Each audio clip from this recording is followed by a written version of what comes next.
Bon dia, poble! Aquest vídeo és curtet, però és una petita reflexió del per què Espanya està important molt gra d'Ucraïna, entre altres coses.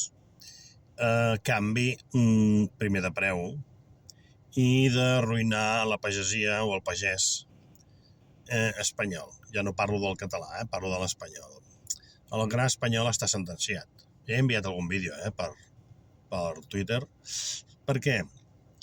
Perquè els americans manen, aquí a Espanya no mana ningú dels que votem, i la gent som tan subnormals que anem a votar. Aquí anem a les ordres del Tito Yanqui. Resulta que l'empresa més gran del món, Vanguard, ha comprat milions i milions de quilòmetres quadrats allà a Ucraïna, que és el que estan defensant, per fer tot el conreu del món. Val? Què ens passa? Que ara no venen el gra i ens l'envien aquí. El preu que sigui i el cost que sigui pels nostres.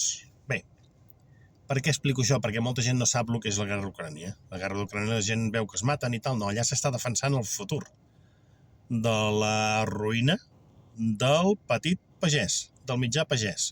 Tota Europa està en el carrer ja, tota Europa. Alemanya, França, Romania, abans d'ahir, Itàlia s'hi volen apuntar. Itàlia va per lliure, però Itàlia també s'hi volen apuntar. Per això no surt a cap mitjà espanyol.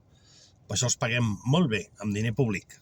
El mitjà espanyol és molt mercenari. El mitjà espanyol és igual a escriure una notícia que donar una notícia, que fer un vídeo, que agafar una escopeta. Són mercenaris, Què ens passa? Que com que no estem informats i la gent no vol estar informada d'aquest puto país on vivim, aquest país, la gent vol incultura, vol tranquil·litat, perquè, esclar, si tens cultura i mires notícies i tot això, estàs intranquil, tens neguit i et dones compte del que és realment l'imperi americà.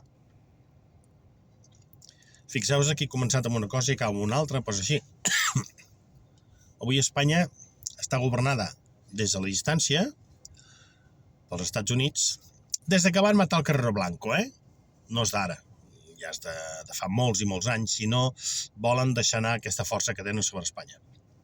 Val? Ni pacte del Puigdemont, ni aquest, ni l'altre, no. Aquí no mana ningú que passi per les urnes. Ho teniu clar, això?